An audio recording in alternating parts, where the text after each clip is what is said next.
Hey guys, what we've got on the repair bench today, this was one of the better of the Super VHS recorders that Panasonic made. This was on their industrial line, the AG1970, and this was my personal recorder from after I made the transition from 3/4 inch on that 3/4 inch deck that you just saw me repair, which I really wanted to get that fixed because I have 3/4 inch tapes and I still get the odd 3/4 inch tape in to transfer over, so I wanted to make sure that was working. This machine here, I do have other VHS machines and I do have other Super VHS machines, but this one here was a very expensive machine. I believe this machine, and this is going back a few years, but it was probably $2,500 or $3,000, which is a lot of money for a VCR. Some of the features that this one had that most consumer machines didn't have of the day is, well, it had the jog shuttle dial. It had a built-in time-based corrector, and it was a full-on editing deck. Nothing happens, it's completely dead. My power cord's plugged in, and it's got AC. So, we have a dead unit. We have no lights. The power supply is completely dead on this thing. So I guess you know where I'm going to start. We're going to start in the power supply units and look for bad capacitors, because to start with, that's where one of our problems is going to be, is we're going to have bad caps in this thing. So let's just get this thing apart and see what it looks like under the hood. Like all the Panasonic VTRs, VHS VCRs of the day, it used a solid aluminum die-cast chassis and was actually fairly well built. All metal parts in here, very little plastic. Head drum. It's got 7 heads, I believe. Four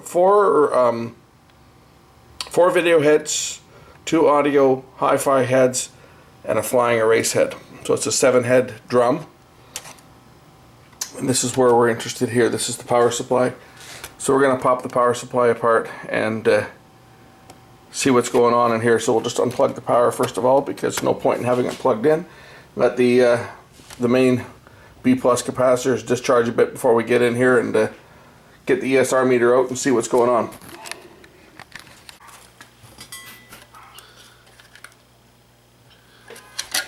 Oh, that's quite some barrier, that. Look at that.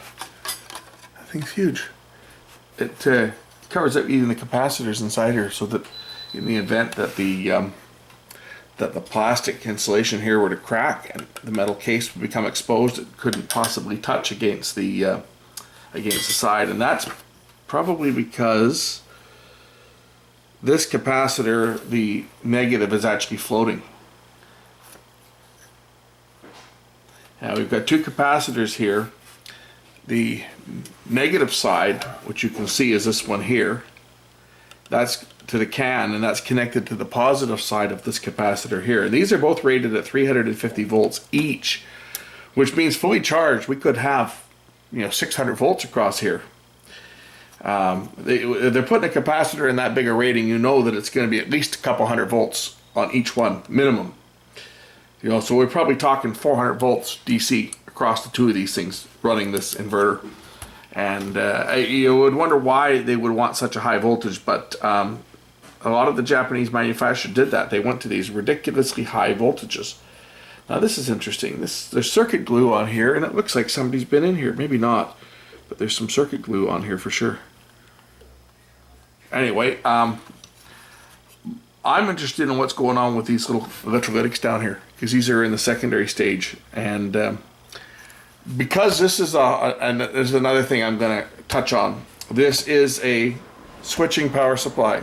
So to service one of these things, we need to practice safe servicing techniques, which means an isolation transformer is mandatory.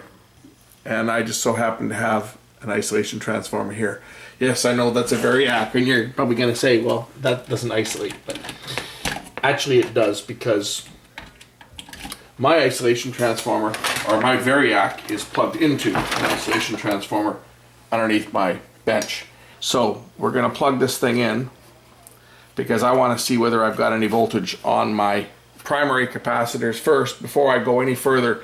Make sure that we've actually got power here and see if my oscillator's running. If we can, we'll put a scope on this thing. We'll scope the transformer here and see whether we have any oscillator running, because if the oscillator's not running, then I got to look at the primary side.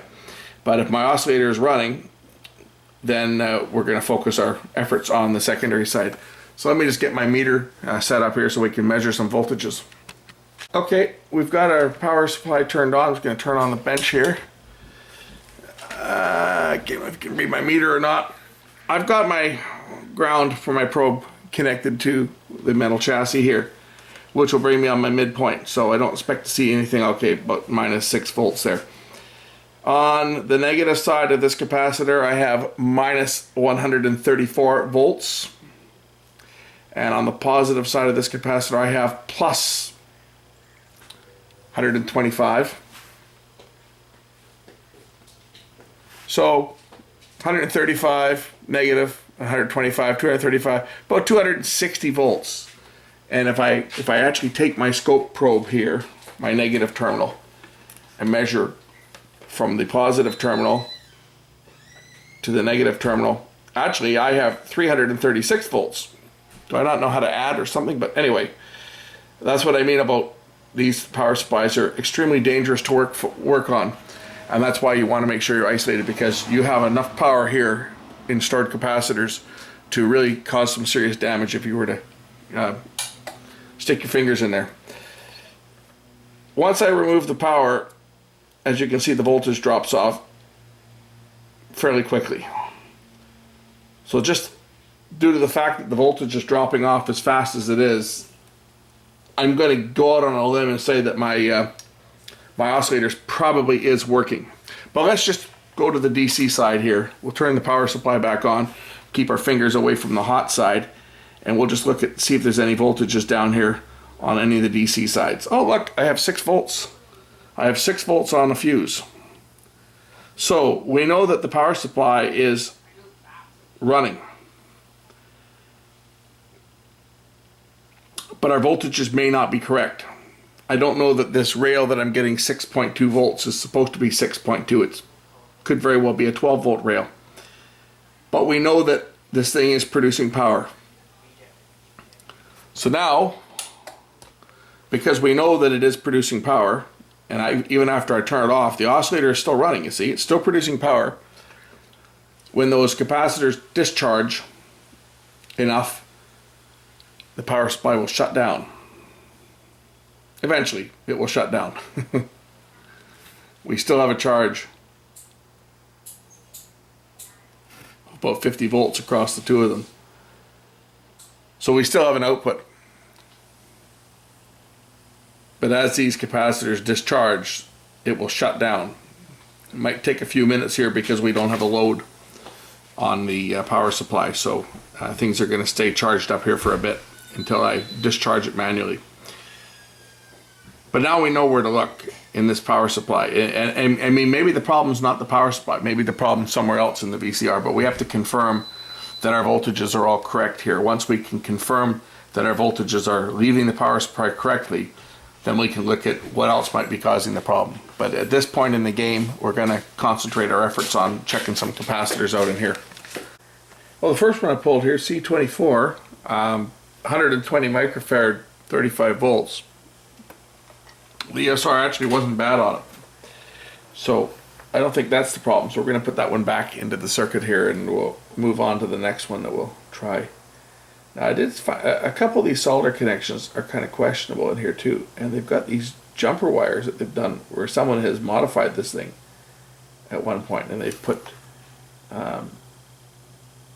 new ground wires in, which I find interesting. But anyway, that one's okay, so we're going to move on and check the next one.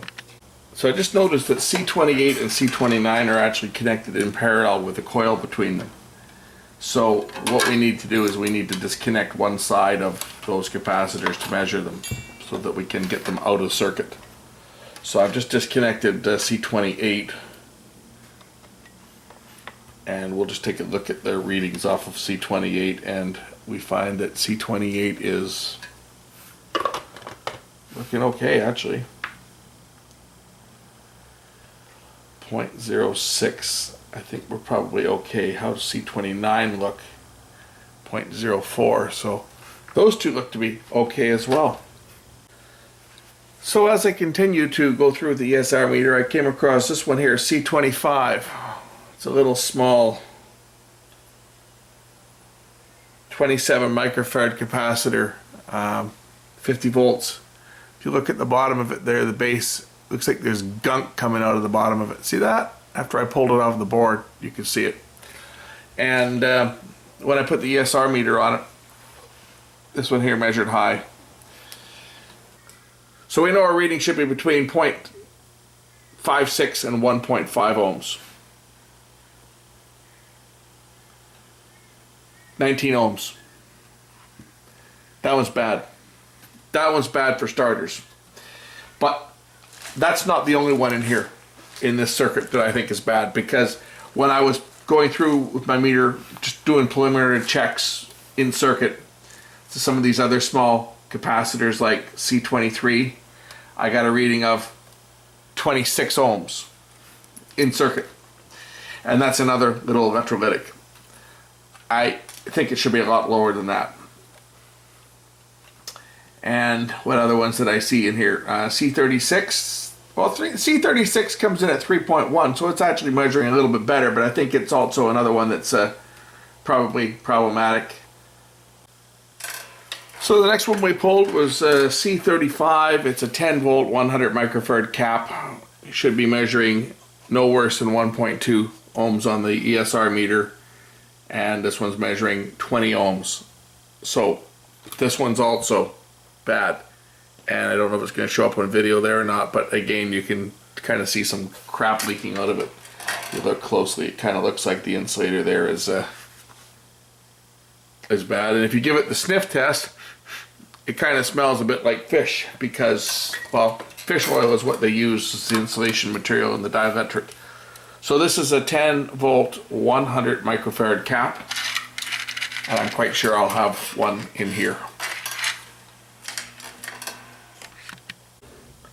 So to recap, the parts that we've changed on this unit today, I changed C37 down here. I changed C36, C35, C33, and C25, which is the one I put two of them in parallel to give me the required microfarads. Those are the caps that have all tested bad, so we've changed them. So now we're just going to reassemble the unit, put the shields in place, pop it back in the unit, and see whether it starts up. So we got the machine back. We'll just plug in the two cords or connected cables, connect the power supply to the unit. And for that matter, I don't even need to bother remounting this thing at this point. We just want to see if it turns on, so plug it in and hit the power. Well, after all that, the power supply is now actually working. My voltages are all correct. I've got my 12 volts, my 5 volts, my 6 volt, my minus 43 volts. All my power supplies are working for the set. When I turn it on, when I put the power to it, you'll notice that the power light will blink momentarily, and then it's a little click that's coming out of there's a little beeper on this thing that beeps whenever you press a button, and it's just emitting a click and it shuts down. So I'm going to have to investigate a little further. For some reason my CPU is not resetting and it's not allowing the set to turn on, but we're closer, so now we can continue the troubleshooting process on this unit to see what's going on with it. Okay, we got the front panel off this machine here, and I just noticed when I looked at it closely that the actual clock display is flashing. I didn't really notice it when the front panel was on because it's not very bright, and I didn't look at it close enough. The set won't turn on. I thought, well, that's interesting. When I press the clock button, nothing happened. But when I press the timer record button, it beeps. Oh, microprocessor's alive. So I thought, oh, what could it be? Maybe our power button's no good. Let's try a remote control. Holy smoke, it turns on. We have a defective power switch. Or where it's connected into the circuitry, it's a problem. Let's just, I think I have a VHS tape here somewhere. That'll do. What does it say? Oh, it says Band of Brothers. Let's just see whether Band of Brothers plays. But let's just see what happens if we push a tape in. Holy smoke, the tape goes in. And it threads. Let's just see if our buttons work. Maybe it's our front panel buttons that aren't working. Fast forward appears to work. How about play? Play doesn't appear to work. How about with the remote control? What do you know? It plays. Well, it's not playing. The tape transport's working. We now have another problem with this thing. We don't have a picture. Albert, you'll take 10 men along the dike. Peacock, you'll take 10 men along the left flank. 10 men along the It could be some of the custom ICs that have gone bad. I'm just going to let this thing play here for a couple of minutes and see whether it warms up. It may be another capacitor somewhere in here that's gone bad. But, well, actually we're starting to get a picture now, so as this thing warms up, we're actually starting to get somewhere. But we definitely have a video problem. That's with the time-based corrector on. So we just finished heating the board up a bit and to get this picture. It's not great, but it's at least it's got sync, and now we're going to just spray some of these components down.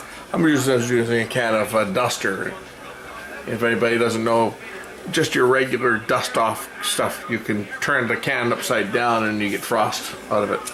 It's a hell of a lot cheaper than buying circuit cooler, that's for sure. And then just spray down a couple of the ICs here and see whether the picture gets bad again when I cool it down. And there goes the picture. So, picture is now completely gone. So, what that didn't, we even lost our sound. Now it's so bad. So what that's telling me is the problem is somewhere on this board here. Somewhere on this board we have a problem. Let's put the heat back on it.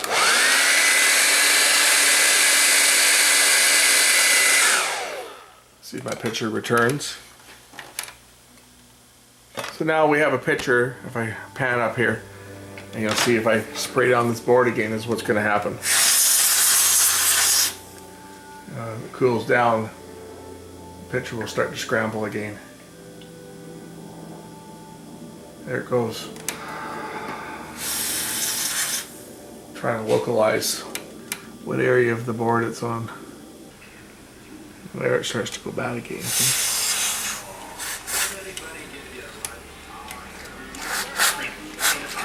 And now the picture is completely gone. So now we'll hit it with the heat gun again.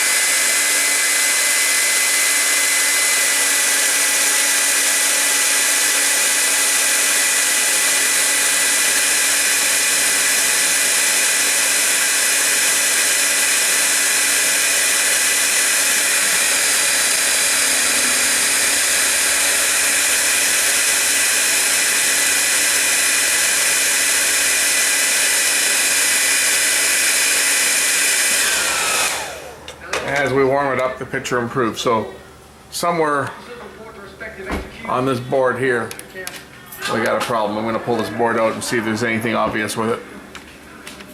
I'm going to go out on a limb and say I suspect it's probably this module here. It says VCR 0369 and it's a processor IC of some type on this board.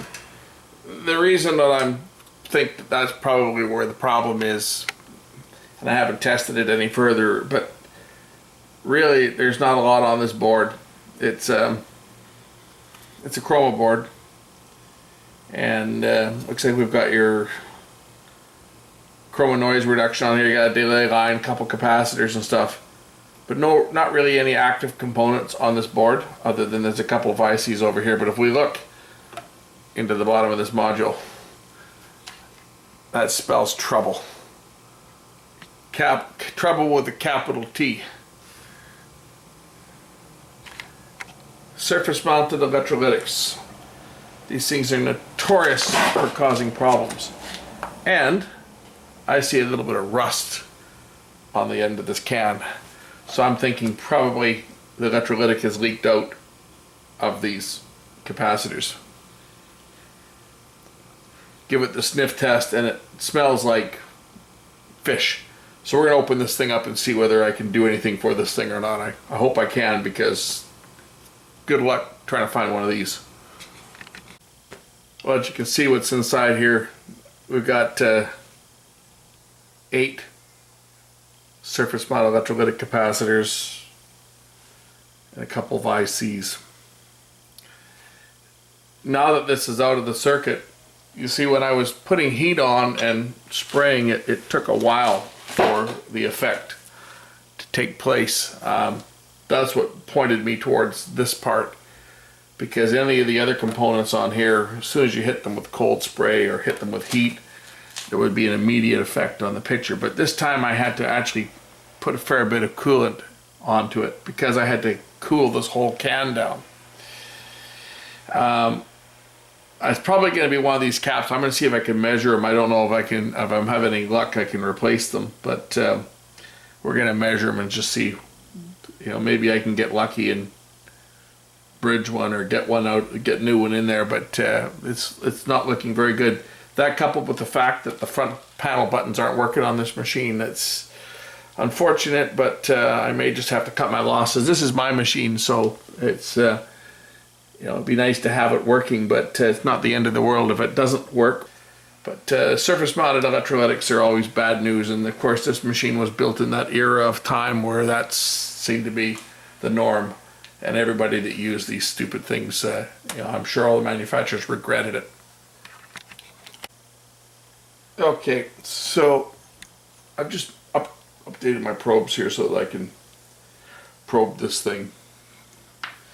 We'll just measure some of these caps in here. 47 microfarad. Yeah, that one's open.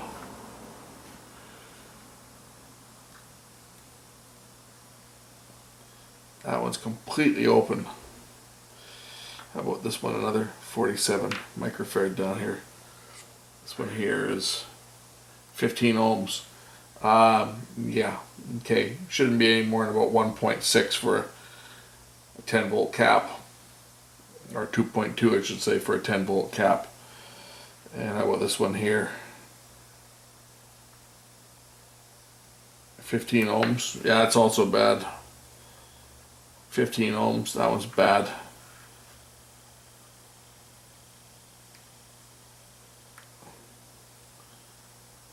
Looks like they're all bad. They're all bad. Every one of these caps is bad. Unfortunately, there does come a time where, due to parts inavailability, sometimes you have to wash your hands of things, and this is going to be one such time.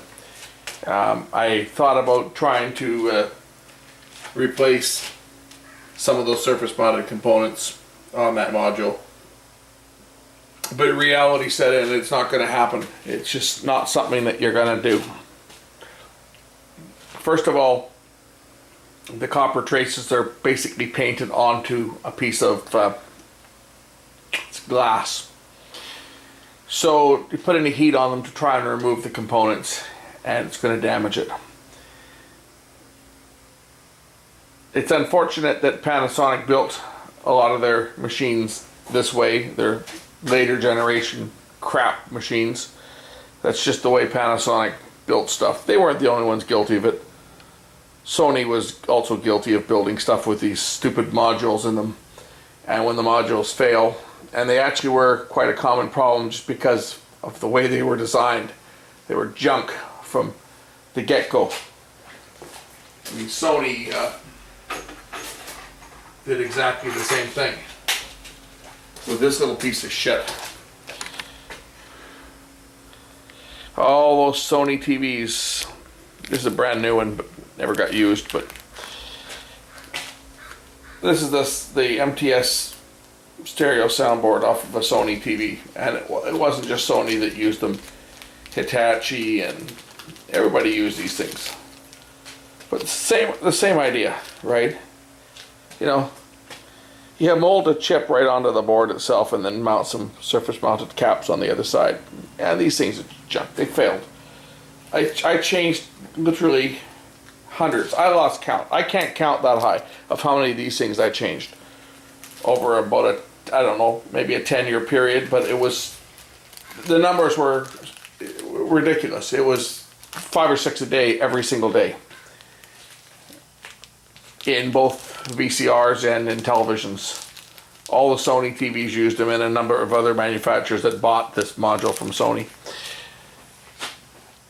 Anyway, I'm going to cut my losses on this thing, and it's going to become a parts wrecker, I guess, because unless I can find that module, it's not worthwhile to continue on this. And even if I do, we've still got another problem. The front buttons don't work. So the jog shuttle dial works, but the buttons on the front don't work. So because of the problems this thing's had, we fixed one problem, the dead power supply. That problem's fixed, but because of all the other problems on that, I'm just going to wash my hands on this one and write this one off. Till next time.